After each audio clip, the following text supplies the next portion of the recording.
If only I could sing. What's this album? I want you to tell me what this album's about.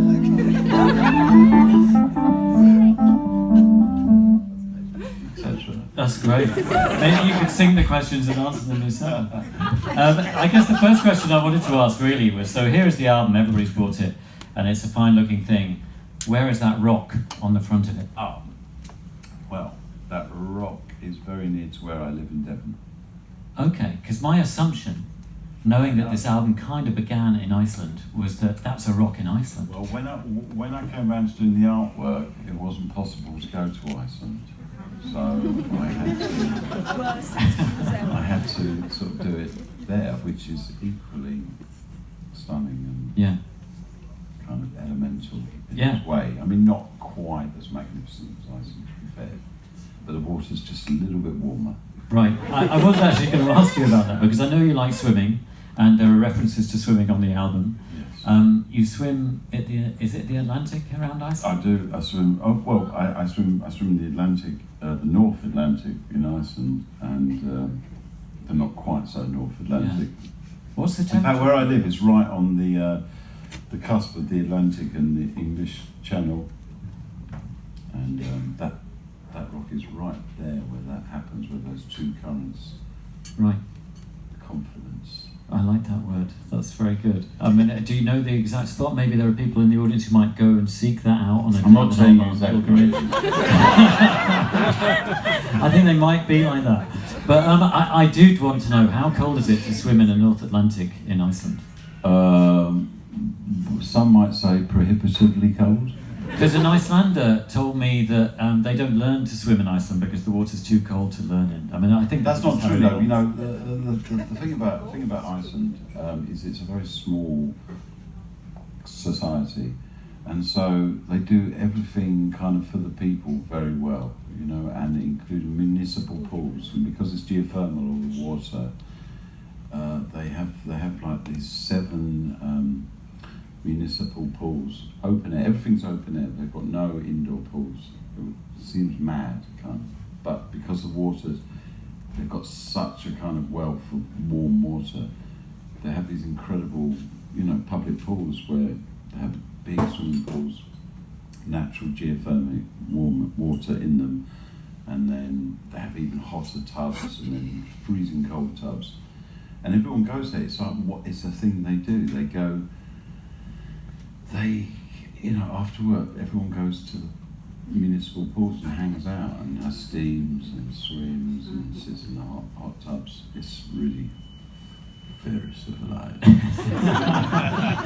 One of the many things that attracted you to the place. I have to say, it is very civilized. I mean, you know.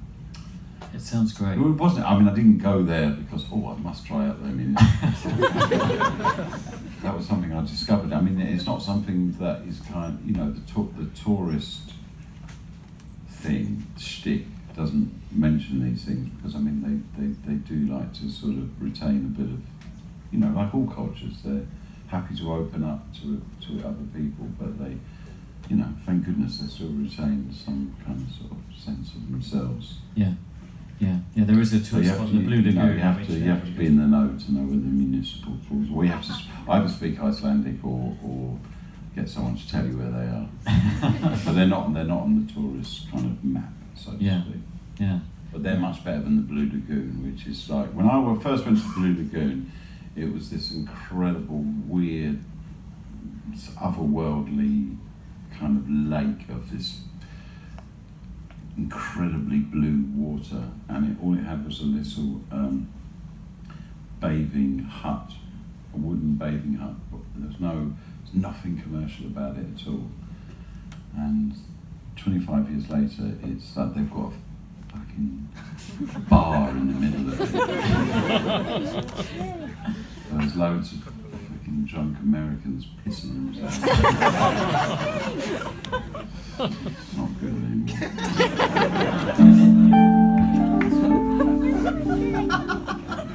It kind of takes on a new connotation when you say the nearer the fountain, more pure the stream flows. Very good, well done. The nearer the fountain,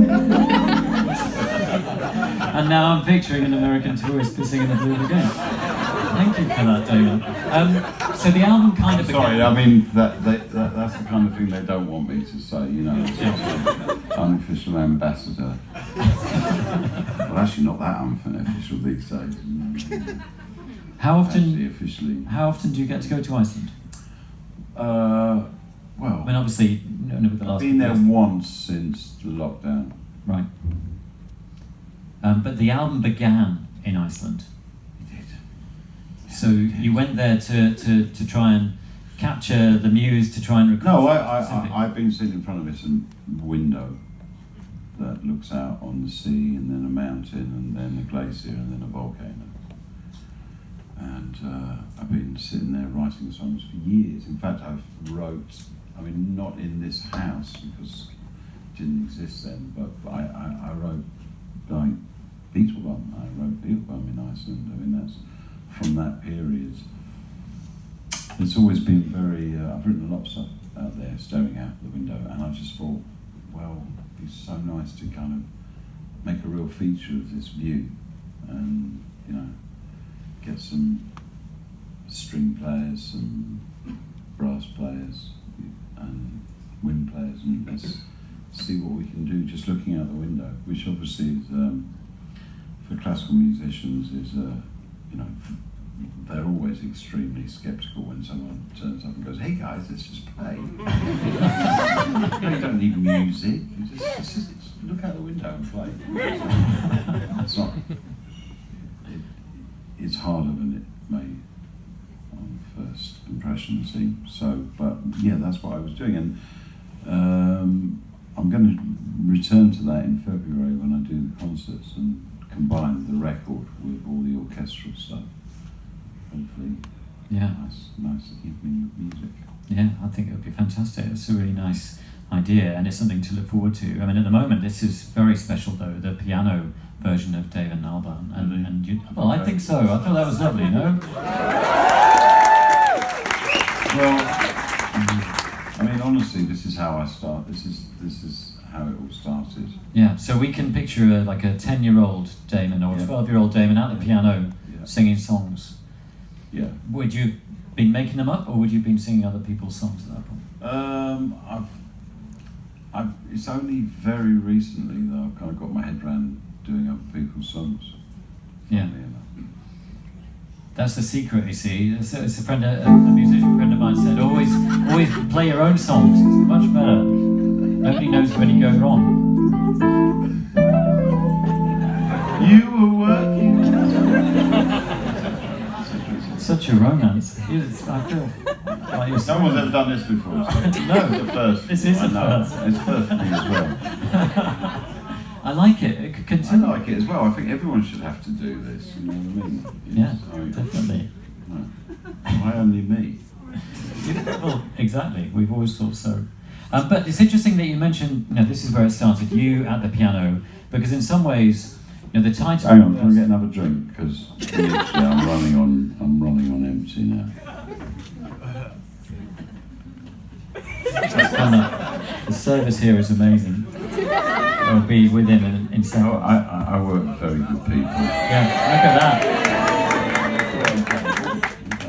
Amazing. I think that's the first time you've ever done that to me. Are you showing off or something?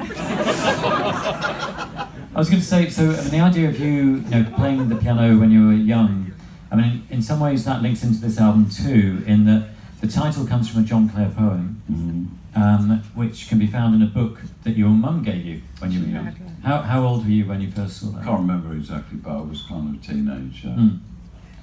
She said this guy, I don't know how I can't really remember how she presented it to me, but it was something to do with, he was a kind of poet who was originally from Northampton, but spent a lot of time in Essex. As I lived there then. That was the link that I think she hoped to make. Yeah, and did it connect at the time, or did it just stick around wherever you went? You kind of took it with you by chance? Well, I mean, like all those things that caring parents give their children, they're sort of, books especially always, it's a mixed emotions when you get booked as a present, isn't it? But I think over time, you look at them sort of reluctantly and then kind of realise why they gave them to you. Yeah. But it's obviously stuck with you, through time. Some of those poems, Sure, maybe this particular poem. Yeah, he's a really soulful poet, and he was known as the peasant's poet because he was kind of the first working class published poet in Britain. Yeah. No, but I mean, you've got to understand that's Yeah. a massive thing at the beginning of the 19th century to someone from the lower classes to be sort of accepted. Yeah, that's really interesting. So, I mean, you played tonight the Nearer the Fountain, and some of the words, some people have been saying that they're a response to Tony Allen's passing. Yeah, I mean that's. Do you think there's any truth in that? Absolutely. I mean, how am I going to deny that Tony's passing was profoundly, affected me profoundly? It's, yeah, and I mean, playing tomorrow night at the Royal Festival Hall. If anyone who hasn't got tickets, really, please get tickets. So there's a tribute to Tony Allen tomorrow. That man, more than anyone I've ever played with or worked with, deserves our respect. He's a truly he's a king. Yeah. Then, and it takes time to process the loss of anyone, doesn't it? And to put it into music as well, to express that. Well, it's not. He's there, obviously, but sadly, he's not the only person that I lost last year and this year. There's a few people. It's just the only name that people know. Yeah. But it's imbued with that sense of loss. Of course, it is. Yeah. It's inevitable. I mean, it's a very intimate record. I mean, it's a different record from the record that you might have started when you went to Iceland, bringing the. Well, not really. It's not really a different record. It's just that the record was not going to be a record. It was going to be a performance, and it was a purely instrumental meditation on the view from my window, and all the implications about like the receding glacier in the distance, which I've watched get smaller and smaller over 20 years. Yeah, so you can see climate change from your. You really can, yeah. You really can. Amazing. Yeah. There was an article. There was in the Sunday Times an interview with you, and I think there was a picture in that piece. With maybe the window. If anybody wants to see that picture. Like most journalism in this country, it's so fundamentally kind of retarded. It was a questionable article, but the photograph. No, it just was good.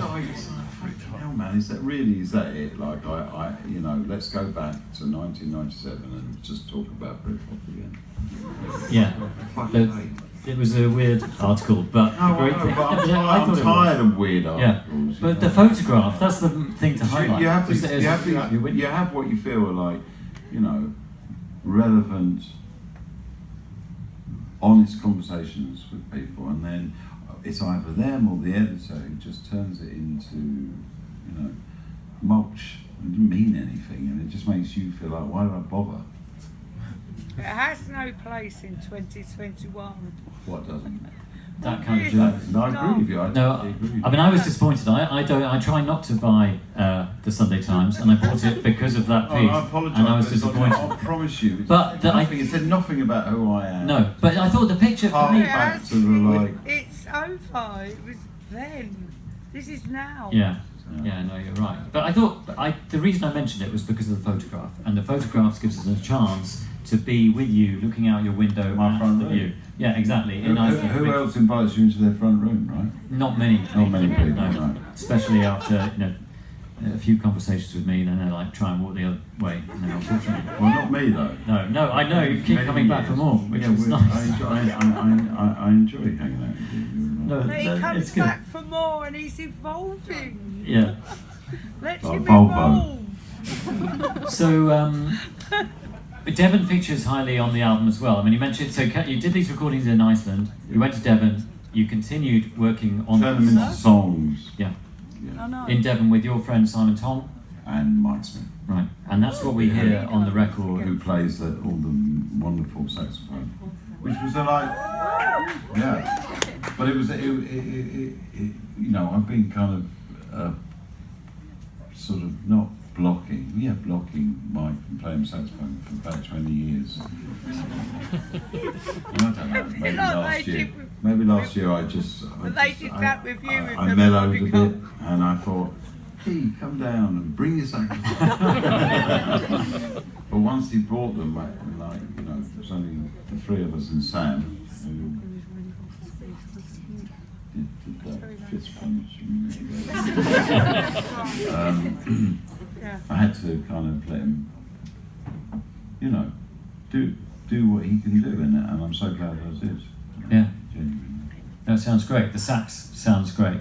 I mean, I was going to relate to there are more pictures of Devon on the inner sleeve of this record as well. Yeah. So it's like, I think it's kind of an interesting hybrid of Iceland and Devon. You know, drawing the two coastal places together.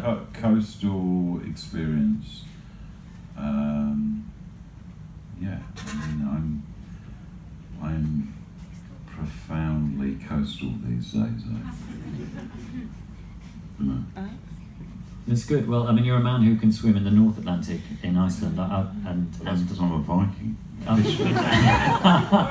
officially a Viking now. You know, there's a beach a bit like that, but in Iceland where they have these 5 stones that have been there since the Viking age, and they're there, and they were a test of a man's strength. So obviously, there's 5. So obviously, the first one was just for, you know, the poets and people like that. And the second one, which I could lift the third one, but the fourth and the fifth one, forget about it. And you had to be able to lift the fifth one and take it all the way down the beach to the sea if you were going to be an oarsman for that village. I was never it's what I learnt about that. Yeah, that sounds kind of amazing. But you could get to be a poet. You lifted that one quite easily. And here you are, you know, giving us your poetry and your music, which is fantastic. And I guess there is also a photographic exhibition that goes kind of in tandem with this album, isn't it? The Photographer's Gallery. Yeah, there is, but only because the guy that did that didn't want to exhibit in the Photographer's Gallery. He didn't think the walls were high enough or something. So it's a shame because those photographs are so superior to my iPad shots that are in the gallery. But you know, I mean, it's kind of me in there. So. Yeah, but it's as another way of exploring the record, you know. And sure. Explore away. Yeah. So, are we doing Q&A or no? Because of the signing. Yeah, there's Yeah, so many people. Okay. So, I mean, you amazing people are here for a number of reasons. One, to hear Damon perform tonight, which was absolutely fantastic. Two, to... Yeah, I just want everyone to know that I'm moving towards just a fingerprint. Because firstly, I think it's completely unique, and secondly, it's a lot fucking easier. That makes sense. But I mean, it does sort of open me up for some sort of bizarre kind of sort of identity fraud scenarios in the future. But hey, bring them on. So that's one of the other things you've signed up for tonight. So you get the fingerprint, and you get the. I'm not saying it's a fingerprint, only if they've got a stamp thing for me to do it. Anyone got anyone? Anyone here in administration at Rough Trade? We're on it on the web. Genuine fingerprint.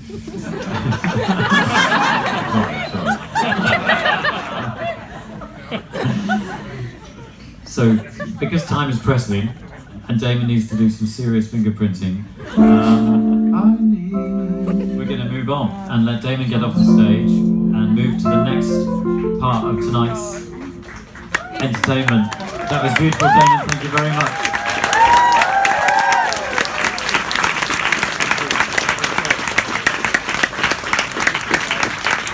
Damon Albarn, ladies and gentlemen, the one and only.